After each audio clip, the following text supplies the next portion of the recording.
Hey guys, welcome back to the DIY Remodel Show. Today I want to go over 5 things that you can do to drastically increase the value of your home. Whether or not you're getting it ready to sell or you want to fix it up for yourself. Sometimes instead of buying a new house, fixing up the one you're in can be the best option. I don't know about you guys, but every time I detail and wash my truck, I appreciate it that much more. And it's fresh, it's spring cleaning, it's moving your furniture around, you know what I'm saying? I'm going to go over 5 things that I think are the top 5 things you can do to increase the value of your home. And the first one is going to start with the kitchen.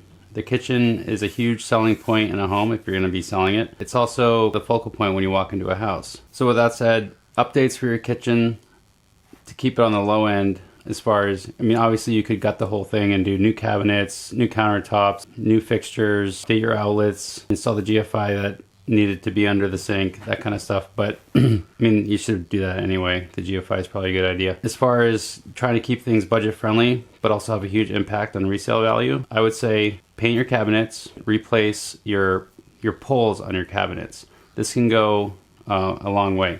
The other thing is, leave your kitchen sink, maybe update the faucet, maybe get a larger farmhouse style or kitchens, like commercial kitchen style faucet.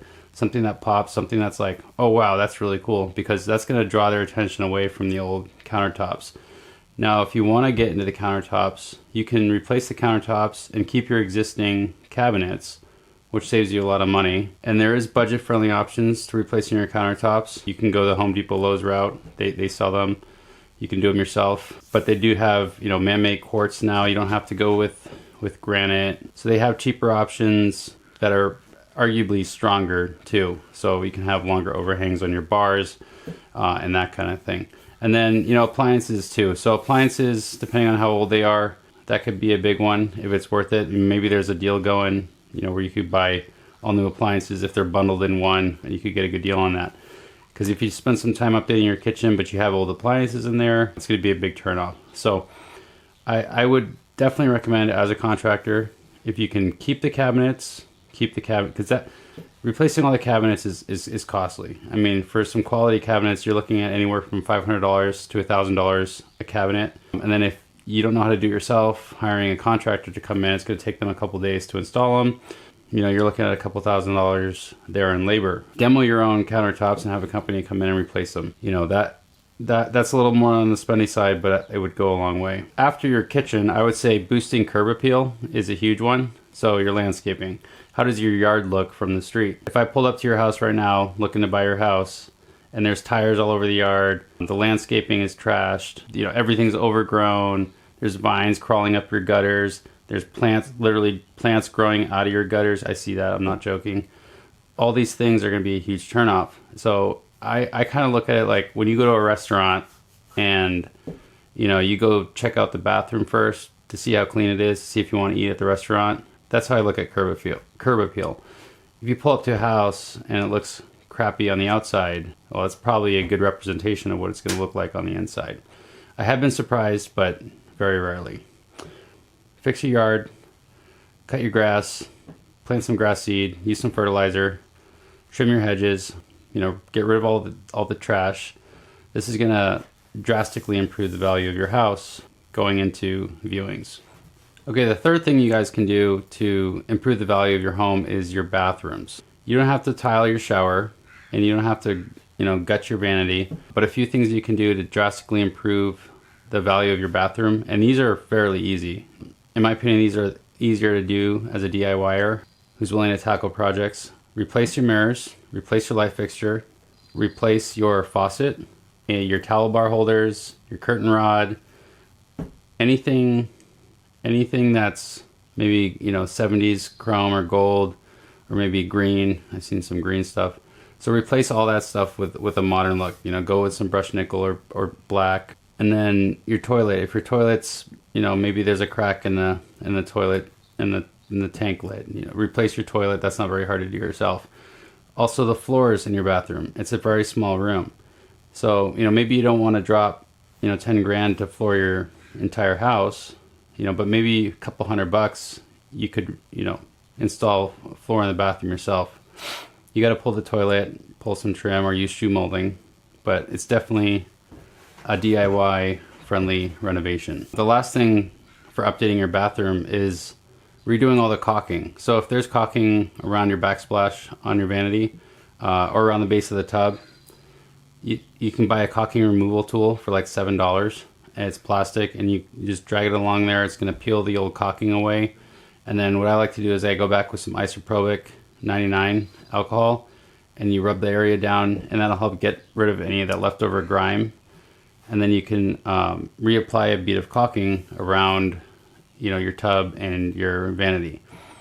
Now, I will warn you, this isn't as easy as it looks, so maybe watch some tutorials on how to caulk, because it can be kind of tricky. Okay, the fourth thing that I would recommend to improve value to your home and save money is update your lighting. LED is awesome. It barely uses any electricity. If you can update all your light fixtures to LED, you can convert your old can lights to recessed LED, or just they literally make an LED light that'll screw in to your can light, and it'll look like a flush mount LED light. So in addition to updating your lighting, another thing you can do is get a smart thermostat. If you're not at home, there's no reason that your house should be 75 degrees. And then on the inverse of that, if it's the middle of summer and you're not home, there's no reason your house should be 50 degrees. What I recommend is investing in a smart thermostat, and thermostats are interchangeable. So the old, knobby thermostat you have on your wall, you can remove that, and there's like a few small wires in there, and you can put, install a smart thermostat yourself, and this can be programmed. So that way, if you're not home, it turns the temperature down or up, depending on the time of year, and it'll increase the value of your home, because nobody likes to see an old twisty thermostat with the mercury in there just hanging around. Okay, the fifth thing you can do to increase the value of your home is replace your flooring or refinish your hardwood flooring. I think hardwood flooring is never going to go out of style. I think it's always going to be a preferred flooring. I know there's LVP now and LVT, and some people go tile, but at the end of the day, nothing beats an old hardwood floor that's been refinished. So if you have, hardwood floor, even if you have hardwood under carpet, carpet's not, people don't like carpet these days. Maybe in the kids' room, but generally speaking, we've been tearing out a lot of carpet and installing a lot of vinyl and a lot of tile. The most cost-effective way, obviously, is if you tear up a carpet and there's hardwood. If you can refinish it, rent a drum sander yourself and sand it down, and then you can just follow. There's tons of videos online showing you how to refinish hardwood floor. It's pretty labor intensive, but I would argue it's definitely a DIY friendly project. So refinish your hardwood floors, or get a decent luxury vinyl plank or luxury vinyl tile and install that. It's waterproof, scratch proof to a point, and it'll last a long time if it's installed correctly. The sixth way, bonus tip, that you can add value to your home is paint, whether it's interior, exterior. Recaulking and painting is huge, and not just aesthetically. I can't tell you how often I go up to a house, a nice house that's maybe 20 years old, and the caulking's failed 2 years ago, and there's water getting behind the trim, and it's rotting out the trim around the windows, or the bottom of the brick mold on the front door is starting to rot out, and these are nice $1 million homes, but they just weren't properly maintained. These little details can have a huge lasting impact. Recaulking where it's needed, replacing trim that might be rotted, and repainting the exterior house and repainting the interior house can freshen it up as well. And also, I think too, smelling fresh paint goes a long way. Something about new paint is kind of like that new car smell. You smell new paint, you're like, okay, some work's been done here. So those are 6 things that I think will improve the value of your home if you're either going to sell, or maybe you want to refinance, get some extra equity in it. So thank you guys for watching. I appreciate it. As always, if you guys would hit the like button and subscribe, it means a lot to help grow the channel, and we'll catch you on the next one.